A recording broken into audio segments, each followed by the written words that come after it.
حضرت سعد بن معاذ رضی اللہ تعالیٰ عنہ حضرت سعد بن معاذ رضی اللہ تعالیٰ عنہ مدینہ منورہ کے رہنے والے بہت ہی جلیل القدر صحابی ہیں۔ حضور اقدس صلی اللہ تعالیٰ علیہ وسلم نے مدینہ منورہ تشریف لے جانے سے پہلے ہی حضرت مصعب بن عمیر رضی اللہ تعالیٰ عنہ کو مدینہ منورہ بھیج دیا تاکہ وہ وہاں جا کر مسلمانوں کو اسلام کی تعلیم دیں اور غیر مسلموں میں اسلام کی تبلیغ کرتے رہیں۔ چنانچہ حضرت مصعب بن عمیر رضی اللہ تعالیٰ عنہ کی تبلیغ سے حضرت سعد بن معاذ دارہ اسلام میں داخل ہو گئے اور خود اسلام قبول کرتے ہی یہ اعلان فرمایا کہ میرے قبیلے کا جو مرد یا عورت اسلام سے منہ موڑے گا میرے لیے حرام ہے کہ میں اس سے کلام کروں۔ آپ رضی اللہ تعالیٰ عنہ کا یہ اعلان سنتے ہی آپ کے قبیلے کا ہر بچہ دولت اسلام سے مالا مال ہو گیا۔ اس طرح آپ کا مسلمان ہو جانا مدینہ منورہ میں اشاعت اسلام کے لیے بہت ہی بابرکت ثابت ہوا۔ حضرت سعد بن معاذ رضی اللہ تعالیٰ عنہ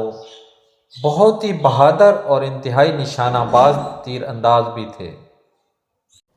جنگ بدر اور جنگ احد میں آپ نے اپنی بہادری اور شجاعت کی خوب داد لی، مگر جنگ خندق میں زخمی ہو گئے اور اسی زخم میں شہادت سے سرفراز ہو گئے۔ ان کی شہادت کا واقعہ کچھ اس طرح ہے کہ آپ ایک چھوٹی سی زرہ پہنے ہوئے نیزہ لے کر جوش جہاد میں لڑنے کے لیے میدان جنگ میں جا رہے تھے کہ اچانک ابن الارقہ نامی کافر نے ایسا نشانہ باندھ کر تیر مارا کہ جس سے آپ کی ایک رگ کٹ گئی۔ حضور اکرم صلی اللہ تعالیٰ علیہ وسلم نے ان کے لیے مسجد نبوی میں ایک خیمہ گاڑا اور ان کا علاج شروع کیا۔ خود اپنے دست مبارک سے 2 مرتبہ ان کے زخم کو داغا اور ان کا زخم بھرنے لگ گیا تھا، لیکن حضرت سعد بن معاذ نے شوق شہادت میں خداوند تعالیٰ سے یہ دعا مانگی: یا اللہ، تو جانتا ہے کہ کسی قوم سے مجھے جنگ کرنے کی اتنی تمنا نہیں ہے جتنی کفار قریش سے لڑنے کی تمنا ہے، جنہوں نے تیرے رسول کو جھٹلایا اور ان کو ان کے وطن سے نکالا۔ اے اللہ عز و جل، میرا تو یہی خیال ہے کہ اب تو نے ہمارے اور کفار قریش کے درمیان جنگ کا خاتمہ کر دیا ہے، لیکن اگر ابھی کفار قریش سے کوئی جنگ باقی رہ گئی ہو، جب تک مجھے زندہ رکھنا تاکہ میں تیری راہ میں ان کافروں سے جنگ کروں، اور اگر اب ان لوگوں سے کوئی جنگ باقی نہ رہ گئی ہو تو میرے اس زخم کو پھاڑ دے، اے میرے اللہ، اور اسی زخم سے تو مجھے شہادت عطا فرما دے۔ خدا کی شان، آپ کی یہ دعا ختم ہوتے ہی بالکل اچانک آپ کا زخم پھٹ گیا اور خون بہہ کر مسجد نبوی میں بنی غفار کے خیمے کے اندر پہنچ گیا۔ ان لوگوں نے چونک کر کہا کہ اے خیمے والو، یہ کیسا خون ہے جو تمہاری طرف سے بہہ کر ہماری طرف آ رہا ہے؟ جب لوگوں نے دیکھا تو حضرت سعد بن معاذ رضی اللہ تعالیٰ عنہ کے زخم سے خون جاری تھا۔ اسی زخم میں ان کی شہادت ہو گئی۔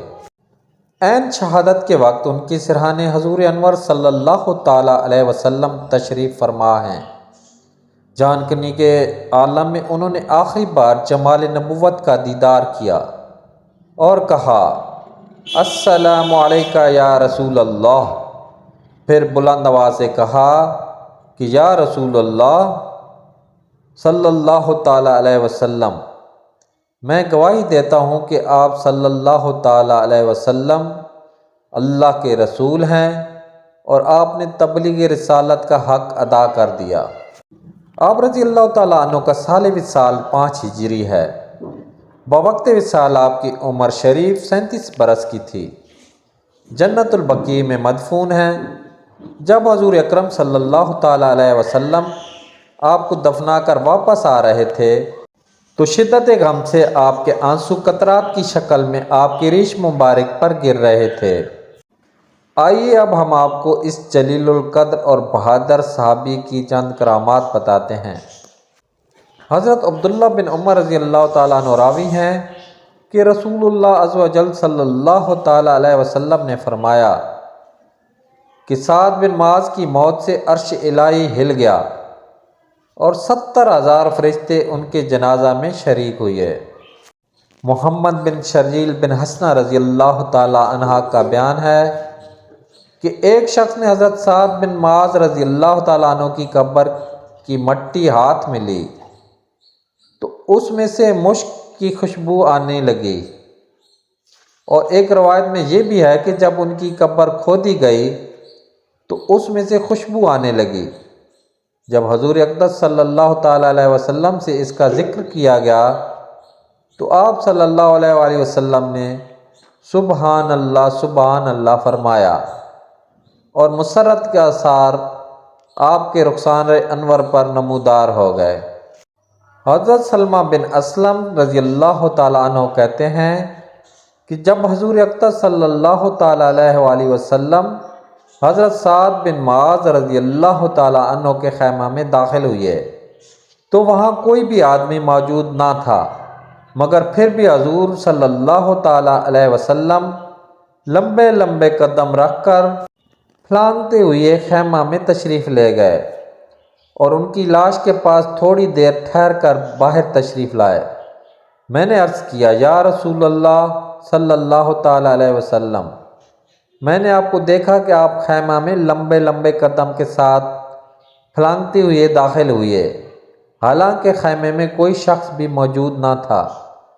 آپ صلی اللہ تعالیٰ علیہ وسلم نے ارشاد فرمایا کہ خیمہ میں اس وقت فرشتوں کا اس قدر ہجوم تھا کہ وہاں قدم رکھنے کی جگہ نہ تھی، اس لیے میں نے فرشتوں کے بازوؤں کو بچا بچا کر قدم رکھا۔